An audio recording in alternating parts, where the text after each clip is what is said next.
স্কিনের এত খারাপ অবস্থা এর আগে কখনো হয়নি। সো হ্যালো এভরিওয়ান, কেমন আছো সবাই? আশা করছি সবাই ভালো আছো আর আমিও খুব ভালো আছি। তো আজকের ব্লগটা এখন থেকেই শুরু করছি। এখন ঘড়িতে সময় হয়েছে ওই সকাল 9টা মতো। তো গুড মর্নিং সবাইকে।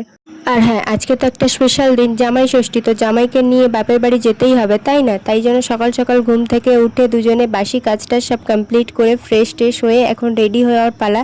আর রেডি হচ্ছি। আমার স্কিনের এতটাই খারাপ অবস্থা যে মেকআপ যাই করি না কেন স্কিনটাকে আর রিপেয়ার করতে পারছি না। তাই জামাই আমায় একটু হেল্প করে দিচ্ছে। আর এই দেখো মেকআপ মোটামুটি ডান, এবার ড্রেসটা পরলেই কমপ্লিট হয়ে যাবে ফুল লুক। তো আমার শাড়ি পরার কথা ছিল, যেহেতু অনেকটা লং রাস্তা আর রৌদ্র, তাই জন্য জিন্স আর টপ পরে রেডি হয়ে নিয়েছি। আমাদের বাড়িতে যেহেতু কাঁঠাল গাছ আছে, তাই প্রত্যেক বছরই জামাই ষষ্ঠীতে যাওয়ার সময় আমরা দুটো করে কাঁঠাল নিয়ে যাই আমাদের দুই বাড়ির জন্য। এই দেখো জামাই এখানে রেডি টেডি হয়ে বেরিয়ে গেছে, আর জামাইয়ের সাথে সাথে আমিও বেরিয়ে গেছি। যেহেতু অনেকটা লং রাস্তা, 1.5 ঘন্টার রাস্তা, তো 1.5 ঘন্টা যেতে লাগবে। নর্থ থেকে সাউথে আর কি যাব। যতই তাড়াহুড়ো করি না কেন, বাড়ি ঘরদোর গুছিয়ে সব কাজ কমপ্লিট করে নিজেরা তৈরি হয়ে বেরোতে বেরোতে আমাদের 11টা মতো বেজে গেছে। আর বাইরে রৌদ্রের পরিমাণও বেড়ে গেছে। তো কথা না বাড়িয়ে চলো যাওয়া যাক। আর হ্যাঁ, থার্ড টাইম মানে তৃতীয়বার যাচ্ছি আমরা জামাই ষষ্ঠীতে। আর এই রাস্তাটা কে কে চেনো কমেন্ট করে জানিও তো। ছাড়ো, বাদ দাও, আমি বলেই দিই এটা বাসন্তী হাইওয়ে। পাক্কা আধা ঘন্টা লাইনে দাঁড়ানোর পর এখানে জামাই শাশুড়ির জন্য মিষ্টি দই আর একটা ঠান্ডা নিয়ে নিয়েছে। আর এই দেখো আমাদের গ্রামের রাস্তা, কত সুন্দর না? না শেষ হয় তবে কেমন হতো তুমি বলো তো।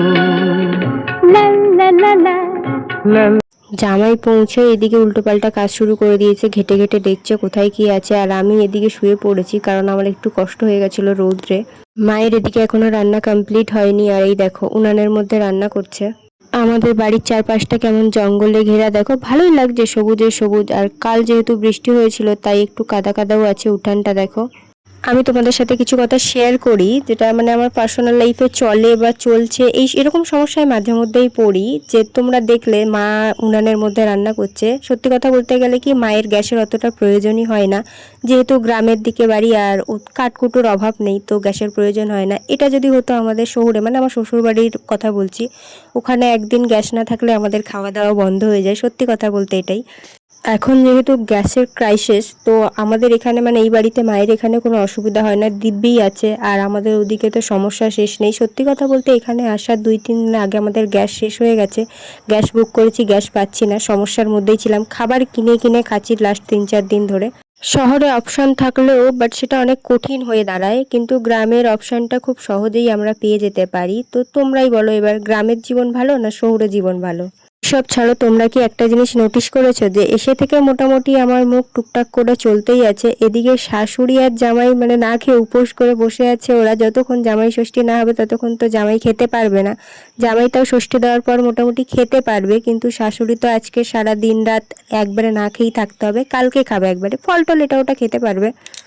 মায়ের যেহেতু রান্না এখনো কমপ্লিট হয়নি, তাই মাকে আমি একটু হেল্প করে দিচ্ছি। এখানে ফল টলগুলো কেটে কুটে দিলাম। জামাই ষষ্ঠীতে আরো একটা নিয়ম আছে যে জামাইকে আলতা পরে বসতে হয়। তো জামাই এদিকে আলতা পরতে নারাজ, মানে আলতা পরবে না কাল থেকে, যেহেতু ওর অফিস আছে। আর এদিকে ছোট শালি জোর করেই আলতা পরিয়ে দিচ্ছে। আমাদের মধ্যে মানে মা যেভাবে জামাই ষষ্ঠী করে, আমাদের নিয়মে আছে প্রথমত ওরা উপোস করে আছে দুজনেই। আর দ্বিতীয়ত জামাই আলতা পরবে, জামাইকে শাশুড়ি কাঠমালা ঘুঞ্চি এগুলো পরাবে, পরিয়ে তারপরে মানে বরণ করবে, বরণ টরণ করে আশীর্বাদ করে হাতে একটা হলুদ সুতো কি বেঁধে দেয়, ওটা আমি জানি না ঠিক। তারপরে যত রকম ফল আছে, এখানে 7 রকম ফল ছিল, 7 রকম ফল একটা একটা করে খাইয়ে দেবে, মিষ্টি খাইয়ে দেবে 5 রকম, দিয়ে আশীর্বাদ করবে। মানে জামাই প্রণাম করবে, করে আশীর্বাদ নিয়ে তারপর শাশুড়ি গিফট দেবে, জামাই গিফট দেবে। তো এইভাবেই সব নিয়ম কানুন করে ষষ্ঠীটাকে কমপ্লিট করা হয়। তারপর খাওয়া দাওয়ার ব্যাপারটা থাকে। তো তোমাদের মধ্যে কাদের কি নিয়ম কানুন আছে অবশ্যই কমেন্ট করে জানিও। কিন্তু সব থেকে ইন্টারেস্টিং ব্যাপার হলো, শাশুড়ি তো জামাইয়ের জন্য গিফট কিনেছে, বাট জামাই গিফট আনেনি, নাকি পরে দেবে, পেন্ডিং রয়েছে। জামাইয়ের খাবার দাবার শালিরা আর বউ মিলে ভাগ করে খেয়ে নিচ্ছি। এদিকে জামাই খেতে বসে গেছে, শাশুড়ি থালা সাজিয়ে দিচ্ছে। আজকের ভিডিওটা এই অবধি। ভালো লাগলে অবশ্যই একটা লাইক কমেন্ট শেয়ার আর চ্যানেলটাকে সাবস্ক্রাইব করে দিও। আর তোমরা জামাই ষষ্ঠীতে কে কি করলে অবশ্যই কমেন্টে জানিও, জানাতে ভুলো না কিন্তু। চলো টাটা, দেখা হচ্ছে নেক্সট ভিডিও।